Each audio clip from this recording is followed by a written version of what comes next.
രാവിലെ എണീറ്റ് കഴിഞ്ഞാൽ ഫസ്റ്റ് തന്നെ നോക്കുന്നത് തലേ ദിവസം അരച്ച് വെച്ച മാവ് പൊങ്ങിയിട്ടുണ്ടോയെന്നാണ്.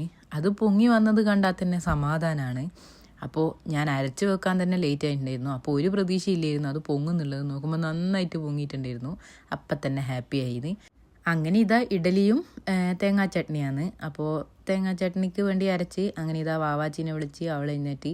പിന്നെ ഞാൻ ബ്രേക്ക്ഫാസ്റ്റ് കഴിച്ചത് ഓട്സിൻ്റെ ഓംലെറ്റ് ആയിരുന്നു. അപ്പോൾ വലിയ ടേസ്റ്റൊന്നും ഇല്ലായിരുന്നു. ഇതിനകത്ത് വേറെയും കുറേ വെജീസൊക്കെ ഇടും. ഞാൻ പിന്നെ എന്താ പറയുക, എളുപ്പപ്പണിക്ക് മുട്ട മാത്രം ഇട്ട് മുട്ടയും ഉള്ളിയും മാത്രം ഇട്ടിട്ടുള്ള ഇതാക്കുകയാണ് ചെയ്തത്. വലിയ ടേസ്റ്റൊന്നും ഇല്ലായിരുന്നു.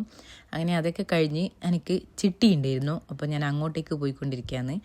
ഞാൻ പകുതി വരെ നടന്നാൽ മതി, അപ്പോഴത്തേക്കും എന്നെ രായിഷ്ടം കൂട്ടാൻ വന്നിട്ടുണ്ടായിരുന്നു. അപ്പോൾ അങ്ങനെ ഞാനിതാ വീട്ടിലെത്തി, നമ്മളെ ചിട്ടിയുള്ള വീട്ടിലെത്തി.